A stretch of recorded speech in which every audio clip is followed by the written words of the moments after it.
빅데이터로 인터넷에서 화제가 되고 있는 이슈를 살펴보는 시간입니다. 이슈 이수다. 빅데이터를 읽어주는 남자, 한국인사이트 연구소 김덕진 부소장. 오늘은 전화로 만나보겠습니다. 안녕하십니까? 네, 안녕하세요. 반갑습니다. 김덕진입니다. 네, 어떻게 전화 목소리도 이렇게 또렷하게 들리는지 모르겠어요. 목소리가 너무 좋으셔서 그런가 봐요. 아유, 감사합니다. 네, 자, 한 주간 이슈, 빅데이터를 통해서 어떤 게 나타났습니까? 네, 일단은 지난 한 주 동안에 그 빅데이터 플랫폼에서 한 1,455만 건으로 그 주와 좀 비슷한 수준이었는데요. 예. 흥미로운 것은 1위 주제가 지난주랑 똑같은 주제가 나왔다는 겁니다. 똑같은 주제요? 네. 환경 분야요? 네, 맞습니다. 이번 주에도 환경 분야가 1위로 나왔어요. 예. 그랬는데 주제에 있는 키워드는 완전히 좀 다른 식입니다. 역시 이제 관련 키워드 뭐가 나올지 생각해 보시면 아마도 떠올리실 것 같은데 바로 지진이라는 키워드였습니다. 서귀포 앞바다에서 네. 그렇죠. 사천구 지진이 일어났잖아요. 그러니까요. 제주도가 흔들렸는데 많은 사람들이 너무나도 놀랐죠. 이게 올해 한반도나 인근 해역에서 발생한 지진 중에 최대 규모였고 제주도에서 쿵 소리와 함께 건물 수초간 흔들리기도 했죠. 이런 것들에 대해서 이야기가 나왔는데 이게 1978년 공식 관측 이후로 제주도 인근 해역에서 일어난 지진으로는 가장 크고 또 한반도 전체로도 역대 11번째 규모이다 보니까 제주도 분들은 좀 많이 놀라신 것 같아요. 실제로도 오후 본진 이후에 2시간에 걸쳐서 1.5에서 1.7 규모의 여진이 9차례나 발생을 했고요. 실제 그 건물에 계시는 분들 역시도 갑자기 건물이 3초에서 5초 정도로 흔들려서 놀랐다 또는 식당에서 쾅 소리가 나서 손님들이 놀라서 급히 대피를 했다거나 아니면은 화장실에 있었는데 변기에 물이 움직이는 게 보일 정도다라는 이야기들이 나올 정도로 많은 좀 놀랐던 목소리들을 볼 수 있었고요. 이러다 보니까는 이제 SNS 상에서의 의견들 역시도 재산 피해만 있었지만 어쨌든 인명 피해가 없었다는 건 정말 다행이다. 그런데 언제까지 이렇게 여진이 일어날지 모르니까 항상 조심해야겠다라는 이야기를 해주셨고요. 또 이제 이런 상황에서도 불구하고 특정 호텔 같은 데에서는 이제 침착하게 손님들을 대피시키고 상황 대응을 하는 모습들을 보면서 그래도 그런 상황에서도 이런 모습들이 있구나라고 하는 것들에 대해서 이제 어떻게 보면 감탄하는 목소리도 있었고요. 또 이제 이번 제주도 지진과 관련돼서 관련 키워드 중에 하나가 교육위가 나왔습니다.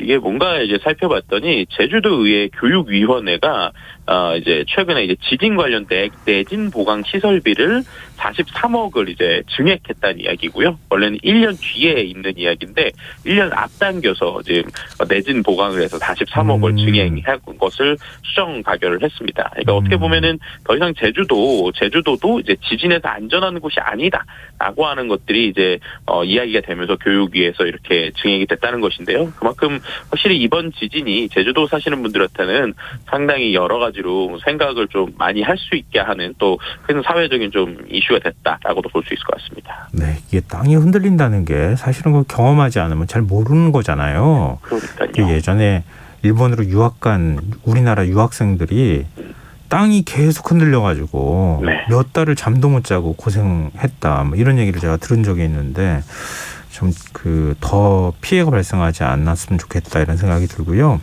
그리고 이번 지진과 관련해서 SNS에서 이렇게 뜬 소문 같은 게 돌았다면서요?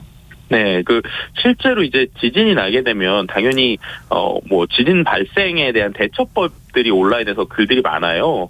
근데 이제 그 중에서 가장 눈에 띄었었던 것 중에 하나가 지진 나면 도서관으로 피해라는 말이 있다. 이런 내용이 SNS에 돌더라고요. 도서관으로요? 네, 그래서 왜 그런가 봤더니 사람들 이게 일부 이야기이긴 하지만 도서관이 책의 무게를 견뎌야 돼서 튼튼하게 짓는다더라. 설계부터 견고해서 자연재해 시 대피하기 좋다 이런 얘기했고 또 재난 영화들에서 도서관으로 사람들이 대피를 한다고 그래요. 그래서 그런 걸 보고 괜히 하는 게 아니다 이런 얘기가 있었는데 그래서 이제 KBS에서 하는 유튜브 채널이 팩트 체크를 하나를 했더라고요. 그랬는데 관련돼서 이제 건축 설계 전문가들도 그렇고 도시 전문가들도 그러시고 다 처음 듣는 말이다. 일부러 그리로 가서 대피할 필요는 없다. 이런 얘기를 하셨고 오히려 지진 나면 도서관이 위험할 수도 있다는 얘기를 하셨어요. 왜요? 왜냐면은 이제 내진 설계는 잘 돼 있는데 보통 지진 때 사람들이 가장 많이 다치는 이유가 가구가 무너지면서 다치거나 전등이 떨어져서 사고가 나는 경우가 있는데 생각해보면 책이 무너지면 더 큰일이 날 수 있다는 것이죠. 예. 그러다 보니까는 이제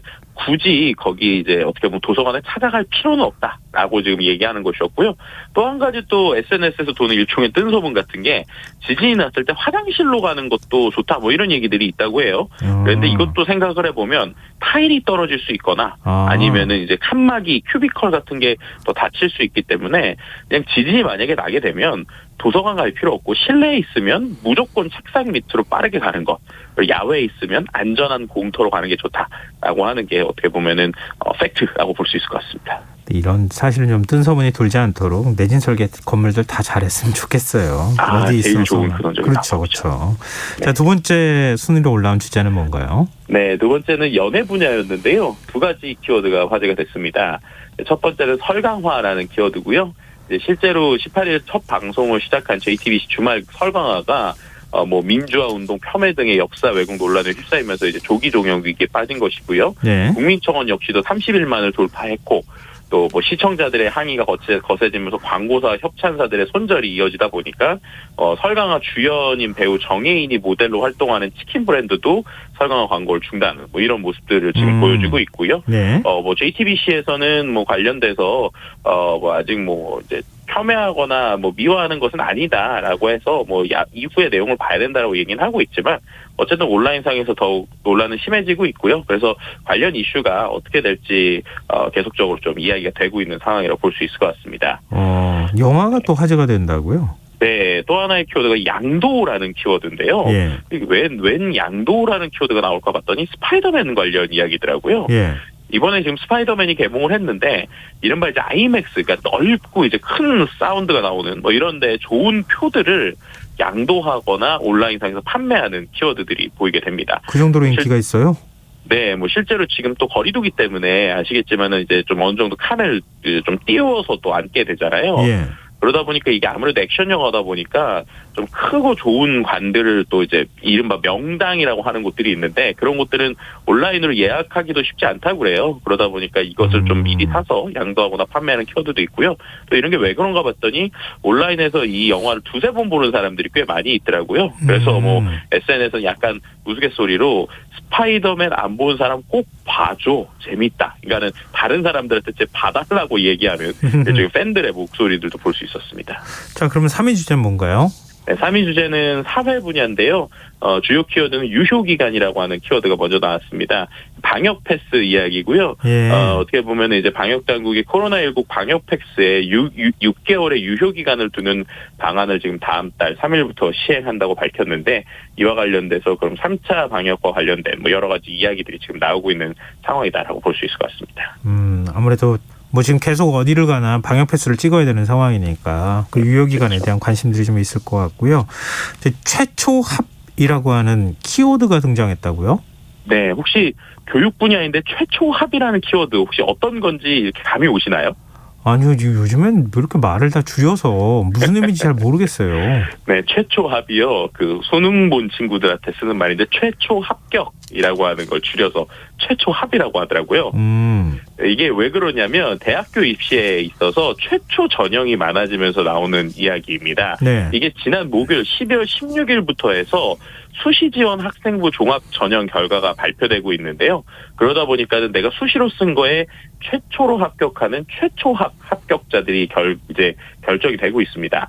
결과를 또 받으면 입학을 등록할 대학을 결정해서 정해진 기간에 예치금을 입금하거나 문서를 등록하는 방식이라고 그래요. 예전에도 우리가 생각을 해보면 정시 때도 여러 개를 써가지고 그 중에 되면은 이제 좀 거기에 등록금을 내는 방식으로 치면 지금 이제 수시라고 해서 중간중간에 내가 쓸 수 있는 곳들이 있는데 그중에 한 곳만 최종적으로 결정할 수 있거든요. 네. 그러다 보니까 예치금을 입금을 해놓고 내가 정말 원하는 데들이 나오면 나머지에서는 환불하거나 이런 방식이 있다 보니까 결국에는 최초로 합격한 최초 합인 사람들이 어떻게 움직이느냐에 따라서 결국에는 그 다음으로 나오는 키워드인 충원합 혹은 추합이라는 키워드가 있어요. 추가 합격은 알겠네요. 네, 그렇죠. 근데 충원합이라고 또 요즘엔 더 많이 쓰더라고요. 그래서 충원되는 합격인데요. 그런 부분들이 있다 보니까 지금 이번 주 다음 주가 지금 수능 보는 친구들한테는 가장 민감하게 좀 온라인을 좀 들여다보는 상황인 것 같습니다. 그러다 보니까는 뭐 예를 들면은 그 교육 관련 카페들에서 모 학교에 최초 합하신 분들 저한테 쪽지로 등급 좀 알려주실 수 있을까요? 혹시 빠지시면 알려주세요. 이런 이야기들이 계속 나오고 있는 상황이다라고 볼 수 있을 것 같습니다. 그러니까 추합을 기다리기 위해서는 대략 네. 어느 정도 수준에 있는 학생들이 합격이 되는지를 미리 알면 네. 나도 다른 대학 가지 않고 이 대학 갈 수도 있겠다. 뭐 이런 판단의 기준을 세우기 위해서 그렇게 했던 모양이네요. 네. 그리고 또 혹시나 이 사람이 이제 자신이 이제 최초 합인데 이제 내가 그냥 다른 데 갈 거야라고 쪽지를 받으면 나 바로 여기 쓸 수 있을 것 같아 라는 생각도 있으니까 그런 그렇죠. 것들을 커뮤니티에서 서로 주고받는 이런 모습들을 좀 볼 수 있었습니다. 예비 합격 기다리는 학생들 피가 마를 텐데 네. 좀 그러지 않아도 될 것 같아요. 그렇게 미리 정보 알 수 있다고 한다면. 그러니까요. 자, 다음 4위 주제는 뭡니까? 4위 주제는 정치 분야고요. 역시 가장 많이 나온 키워드는 아들 그리고 김건희라는 키워드였습니다. 지난 한 주 전국을 뜨겁게 달군 주제라고 할 수 있을 것 같고 양대 후보의 이른바 이제 가족 리스크죠. 그래서 민주당 이재명 후보 아들의 불법 도박 의혹 제기됐고 네. 이 후보가 4시간 만에 바로 사과했던 모습이 있었고요. 또 윤석열 국민의힘 대선 후보의 부인인 김건희 씨의 이력 의혹과 관련돼서도 이슈가 뜨거웠는데 이에 대해서 이제 15일 허위 경력 논란에 대해서 사실관계 여부를 떠나서 국민께 뭐 불편함과 피로감을 느낄 수 있게 해서 사과드린다라고 이야기를 했습니다. 어떻게 보면은 지금 네거티브 선거가 되는 것이 아니냐라고 하는 SNS의 이야기들이 좀 있었고요. 그다음에 이제 정치 관련 또 다른 키워드가 지방의회라고 하는 키워드가 있었는데 이게 이제 지방의회 권한이 다음 달부터 커지게 된다고 그래요. 그래서 이와 관련된 이야기들이 좀 많이 나오고 있던 상황이었고 의회 권한이 커지게 됐을 때 나머지 기관들과의 어떠한 그 인사권 그리고 그 안에서 있는 부작용들이 일어나는 것이 아니냐 혹은 이것이 오히려 제대로 된 지자체의 어떤 회의를 만들 수 있다라고 하는 여러 가지 의견들이 지금 오가고 있는 상황이라고 볼 수 있을 것 같습니다. 네, 이거 왠지 정치 얘기로 가니까 살짝 분위기가 가라앉게 되는데 네. 마지막 5위 주제는 조금 밝은 소식을 전해주셨으면 좋겠는데요. 네, 그래도 5위 주제는 생활 주제인데요. 키워드가 아주 좋아요. 달달한이라는 키워드가 1위입니다. 달달한 거야. 늘 좋죠. 그러니까요. 그러니까 이게 왜 그런가 좀 봤더니 사람들이 겨울이고 크리스마스 시즌이라서 그런지 몰라도 달달한 음식들을 많이 찾고 있어서 생활 관련 키워드에 1위로 달달한이라는 단어가 나오더라고요. 네. 특히나 지금 코로나 때문에 홈카페에서 해먹을 수 있는 달달한 음료수 혹은 호두크림 팬케이크 뭐 이런 것들을 만드는 것들이 좀 나오게 되는데 말씀해 주신 대로 좀 퍽퍽한 우리네 인생에 달콤함이 필요해서인지 사람들이 달달한 음식을 좀 집에서 해먹으려는 모습도 볼 수 있었고요. 이제 그와 관련돼 가지고 또 최근에 또 신조어가 또 하나 이제 같이 나왔는데 모디 슈머라고 그래가지고요. 모디 슈머요? 네, 그러니까 모디파이라고 하는 수정하다가 있고 컨슈머 소비자인데 이게 뭐냐면 그냥 제품 자체로 먹는 게 아니라 그거를 섞어서 먹거나 아니면 합쳐서 나만의 방식으로 재창조하는 소비자들을 이야기합니다. 그래서 예를 들면은 예전에 뭐 특정 라면과 특정 라면을 합쳐서 먹으면 뭔가 매콤하고 달달하다 이런 것들이 있었잖아요. 근데 이런 상품들이 많아지다 보니까 요즘에는 반대로 편의점이나 아니면은 여러 유통업체에서 이런 소비자들이 만들어 먹는 레시피를 기반으로 아예 새로운 제품을 만드는 것들도 유행하고 있거든요.